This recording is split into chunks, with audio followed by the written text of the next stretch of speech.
Please किसी भी इज्जतदार बंदे को बीच में घसीटना, बिला वजह उस पर आरोप लगाना अच्छा नहीं है। मीडिया डोमेन में आके माफी मांग लो, नहीं तो 5 दिन के बाद हम जो है कार्रवाई आप पे करने वाले हैं और फैमिली पे आरोप लगाए हैं। अगर वो लेडी ये प्रूफ करती है कि मैंने उसको कोई धमकी दी है या मैं किसी इन्वेस्टिगेशन में बाधा डालता रहा, तो मैं कहीं भी जो भी इंडियन पेनल कोड की सज़ा होगी मैं वो भुगतने के लिए तैयार हूँ। इसके साथ साथ वो लेडी जो है अगर वो नहीं प्रूफ कर पाई 5 दिन के अंदर अंदर, तो हम उस पर मानहानि का दावा करेंगे और एसएसपी साहिबा को एक एप्लीकेशन जो है वो देंगे ताकि पूरी तरह इन्वेस्टिगेशन हो आखिर सच क्या है। हम उस लेडी के साथ खड़े हैं, 2007 से हम काम कर रहे हैं। हमारी संस्था इंसानियत और पर्यावरण के लिए काम करती है। अगर वो लेडी मेरे पास आती तो मैं खुद ये मैटर सॉल्व करवा देता। कई बच्चियों के हमने घर बसाए हैं, लेकिन मैं शॉक्ड हूँ सुन के कि उसकी ये 3rd मैरिज है उस लड़के के साथ जिसके ऑलरेडी 2 बच्चे हैं, जो मेरे भाई का लड़का है। और ये केस जो है गांधीनगर वुमेन सेल में चल रहा है, इन्वेस्टिगेशन में है। उसके बाद कल उसने और ज़्यादा एक बढ़ के एक इल्ज़ाम लगाया कि मेरा भाई जो है वो उसको रखना चाहता था, या कोई 20,000 क्या उसने बोला है उसमें कोई, जब मेरी भाभी जो है वो उसको उसके अपने सब्स्टिट्यूट में लाना चाहती थी। तो ये बात पहले हजम नहीं होती है किसी भी तरीके से। मैं अपने भाई को बहुत अच्छे तरीके से जानता हूँ, मैं कहीं किसी को डिफेंड नहीं कर रहा हूँ, लेकिन जो संस्था की इमेज डैमेज उसने की है, जहाँ जो मेरा नाम लेके उस औरत ने जो काम किया है, उसके लिए हमारी पूरी संस्था ने आज मीटिंग करके फैसला किया है कि हम इस पे उचित कार्रवाई करेंगे। और डिस्ट्रिक्ट अपने जम्मू पुलिस को भी हम ये कहते हैं कि पूरी तरह अगर वो कल्प्राइड है तो उसकी पूरी तरह उसकी हेल्प की जाए, अगर वो गलत है तो वो भी साबुत किया जाए। माना उसने शादी की है, लेकिन अभी तक उसने अपनी शादी का कोई एविडेंस मुझे नहीं लगता, मैंने कहीं नहीं देखा। फोटोग्राफ देखे होंगे लेकिन शादी का एविडेंस नहीं देखा है। मैं यहाँ से उसे अपील करता हूँ वो उधमपुर संस्था एनजीओ जियो और जीने दो के साथ मिले, आके बात करे, हम उसके इस मसले को हल करवाएंगे। क्योंकि हमारे बायलॉज में है कि बच्चियों के साथ कहीं भी जुल्म हो, किसी भी बच्ची के साथ हम उसके साथ खड़े हैं। हमें अपने भाई का बच्चा जो है वो इतना प्यारा नहीं है जितनी वो बच्ची प्यारी है। लेकिन मैं आपकी जानकारी के लिए बताना चाहता हूँ, उसकी पहली शादी हुई थी, उसका घर वाला जो था उसने बाकोल उसके खुद उसकी डेथ हो गई। उसका 42-47 लाख रुपया जो मुआवजा उसने वो लिया। उसके बाद उसने 2nd शादी की, जो लड़का था वो ड्रग्स केस में फंसा, क्या हुआ क्या नहीं हुआ ऑन रिकॉर्ड है ये बात। अब 3rd मैरिज उसके साथ की जिसकी ऑलरेडी 2 बच्चे हैं। पहले तो वो जो बेटी हिना है उसके बारे में कोई नहीं पूछ रहा कि उसके साथ जो उसके बच्चों के साथ नाइंसाफ़ी हो रही है, उसको भी तो मद्देनज़र रखना चाहिए।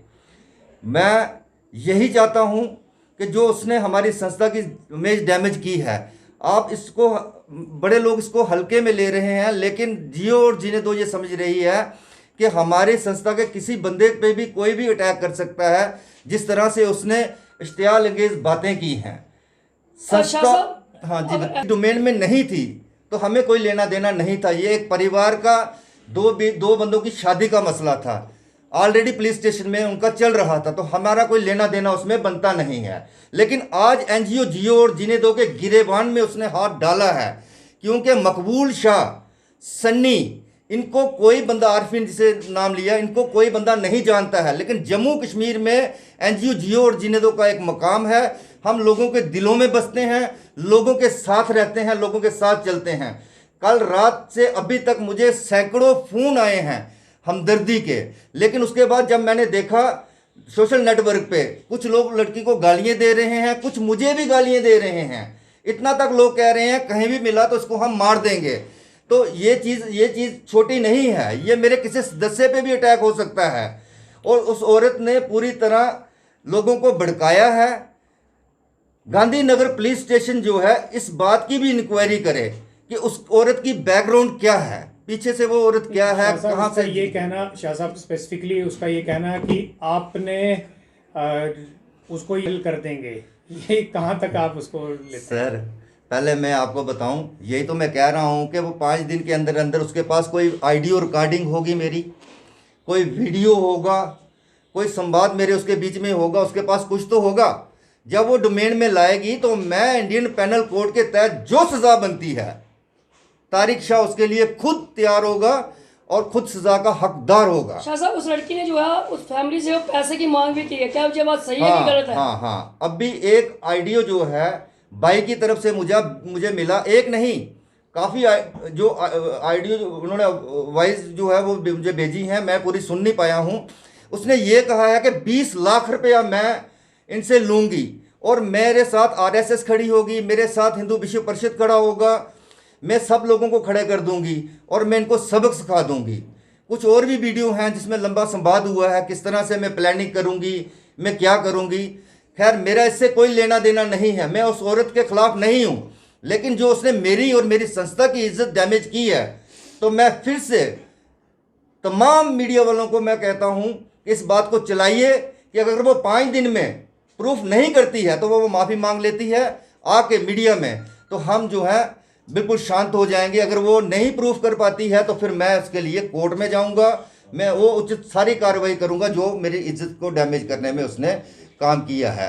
मैं उस पर मानहानि का दावा करूंगा, क्योंकि मुझे ये संस्था कोई एनजीओ जियो और जीने दो कोई सिर्फ उधमपुर में तारिक शाह की कोई विरासत नहीं है, मेरे दादाजी ने नहीं बनाई थी। ये कुछ ग्रुप है बने हुए हैं, हमारे साथ जुड़े हुए लोग हैं, जिसमें 6 लेडीज़ हैं, एक अकेला मैं मेल हूँ, जिसमें एक भी फैमिली मेम्बर मेरा नहीं है, और 21 हमारे जनरल बॉडी में हैं, उनमें भी मेरा जो फैमिली मेम्बर हैं उनमें से मेरे भाई का कोई जी साहब, आपका मकबूल जी से बात हुई, क्या उनका तर्क है? हाँ, मकबूल जी से मेरी बात हुई, वो भी बड़े शॉक्ड हैं इस चीज़ को लेके, क्योंकि वो बड़े ज़्यादा कंसर्न थे। मेरा भाई थोड़ा सा असूली बंदा है, उसने कहा मैंने अपने बेटे को छोड़ दिया है, फारकती दे दी है जिस तरह से उसने ये काम किया है। तो जो मेरी बात हुई अभी, ठीक है, उसके बाद वो भी अपने लेवल पे जो कर रहे हैं वो कर रहे हैं। 2 बार उन्होंने फ़ोन किया, मेरा फ़ोन ही इतना बिजी है, मैं अपने भाई से भी अभी बात नहीं कर पा रहा हूँ। शाह साहब, आपने ऑडियो की बात कही, क्या वो ऑडियो आप पत्रकारों के साथ साझा करना चाहेंगे? बिल्कुल, मुझे लगता है कि आप में से किसी के पास भी आई होगी वो ऑडियो, ठीक है, और मुझे भी कहीं से वो मिली है। मेरा मोबाइल है तो मैं आपको देता, मैं आपको साझा करूंगा, उसको पक्का साझा करूंगा। और ये नहीं है, मार्च महीने में इस लेडी ने मुझे एक फ़ोन किया था, मुझे ये पता नहीं था ये लेडी कौन है। 2 कॉलें मिस कॉलें थी, उसके बाद मैंने इसको कॉल बैक की। हमारे यहाँ संस्था में ये है कि कोई भी अननोन नंबर आए हम उसको दोबारा कॉल करके पूछते हैं कि भाई आपको कोई समस्या तो नहीं है। तो जब उसने मेरे साथ बात की, उसने मुझे सारी बातें मेरे साथ ये खोली, साझी की, लेकिन उसके साथ साथ उसने गांधीनगर में ये काम ऑलरेडी एक एप्लीकेशन जो थी वो सबमिट कर दी थी गुमशुदे की लड़के की। तो उसमें मेरी काफ़ी उससे बात हुई और मैंने उसको आश्वासन दिलाया था कि तू प्रूफ लेके आ, भाई का बेटा एक साइड पे रहा, मैं पूरा इंसाफ तेरे को दिलाऊंगा। ये वीडियो भी मैं आपको साझा करूंगा, ये वीडियो ऑडियो जो है मेरे पास पड़ा हुआ है। तो उसमें भी उस लड़की ने बहुत कुछ बताया है अपनी फैमिली के लिए, क्योंकि वो वीडियो जो है कम से कम 24 मिनट 20 मिनट मैंने काफ़ी ज़्यादा उसको सब्र से सुना है, क्योंकि उसी बंदे की काउंसलिंग हो सकती है, तब तक इंसान फैसला नहीं कर पाता जब तक सुनता नहीं। तो हमने पूरी तरह उसकी बात सुनी।